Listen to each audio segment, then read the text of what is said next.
Hello everybody, here's a head that I'm doing for a friend of mine.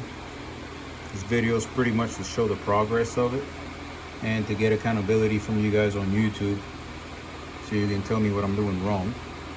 This head is for the street. It's gonna go on a 1993 Fox body, stock weight. These are GT40p heads. And of course, as you know, this is the exhaust. These are the exhaust runners, and I'm not gonna make them any bigger. Like I said, this is gonna be a stock cam vehicle. We polished the exhaust as much as we could so it doesn't get carbon deposited on it to stick to it. The intake was done with a carbide that's pretty much all beat up and old. That way you could get these dimples all over the intake, in hopes that the fuel will atomize better. We're not done by any means. I'll keep the progress.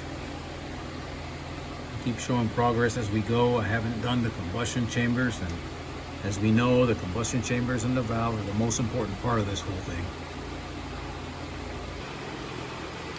This is the second head of the set, and I would say I'm about maybe 60% done with the exhaust, but the intake, I still haven't done too much on it except touch it up.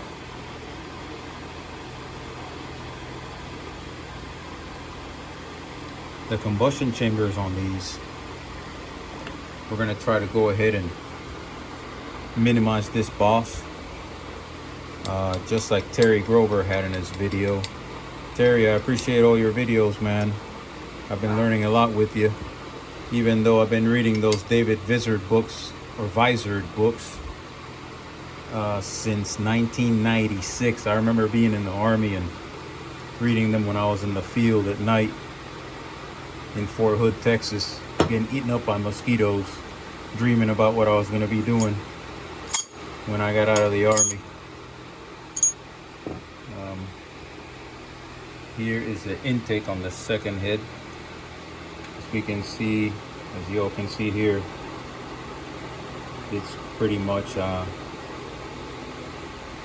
been hit with that old beat up carbide, and it causes it to give you some real good dimples on it. I'm gonna try to dimple the valves without messing up the seats on them. Not the seats, but the cuts on them.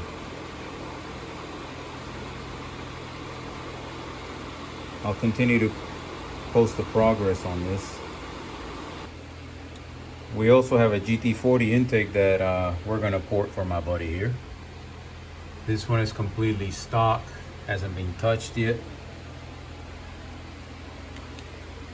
And as you can see, the upper hasn't been touched either. Just did a little bit of playing around here with it with a carbide, just to see how it look.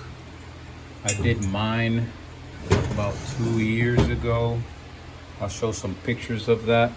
I've been watching Big Dogs porting. I'm trying to mimic what they do with as much as they show on their website and their YouTube page. They have a lot of stuff that's secret on there, and I understand you gotta make money, but they also give good advice when you ask them for free, which is very unusual.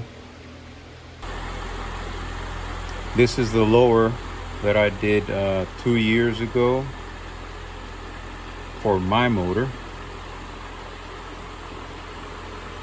You can get a pretty big socket through there. I forget what size. It's been a while. I hurt myself, and I haven't been able to work on these things for a while now, and I'm just now doing a little bit at a time to try to get some stuff going. I'm gonna get a light so you guys can see what it looks like going into the valve. Here's pretty much for the light, what it looks like. Masked it as best as I could with the head.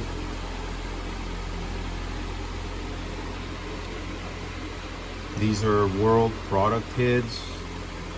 My friend's heads are GT40p heads. I put a lot of time into these heads, and it was a lot easier when I was feeling better to be able to do all this work. Haven't started the engine. I can't wait to do it. It's stock 302 that I decided to polish the connecting rods on and balance them all. Also did the crankshaft on it. When I took the crankshaft to the machine shop to get balanced, the machinist yelled at me quite a bit and said he couldn't get it balanced. He said, "Do you want me just to balance it with the balancer?" So he had to drill several holes on it to get it going, because I guess I took too much metal off, and it really kind of messed balance on it. So this is a crazy experiment that I've done, and I'm hoping that it works. I can't wait to get it running. I'm knocking on wood and praying that I don't get hurt again, so I can continue to do this. Here's my upper GT40 intake. Really, it's a Cobra intake, but I think it's a copy of a Cobra intake. Now that I look at it, on the top there, which is actually the bottom, I can see some grooves. I'll have to rectify that. It is, like I said, I did this 2 years ago.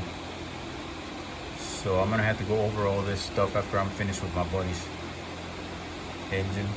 Next, I'll show you guys the runners. Here are the runners. Hopefully it doesn't blind anybody. But that's as far as it could get down to it. As far as it could get down. I wish I could get it down further, but that's as far as it'll go.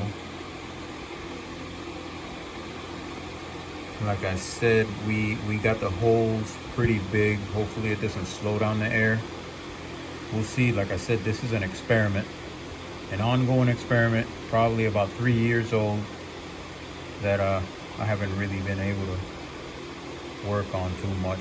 Just for fun, on this upper, I decided to paint it with some Walmart paint, which gives it a real cool color, real cool effect. But I'm gonna go ahead and paint it black because I don't like these pretty colors like that, especially when it's cheap paint, and the clear will probably just blow right off of it the first couple of miles on it. In the next video, I'll show you guys what I've done to the Fox body. I got it under all these blankets right now. Done quite a bit of work to the Fox body. Also put floors in it, subframe connectors and other things. But that'll be for the next video. I appreciate you guys watching. Hope everybody has a nice day.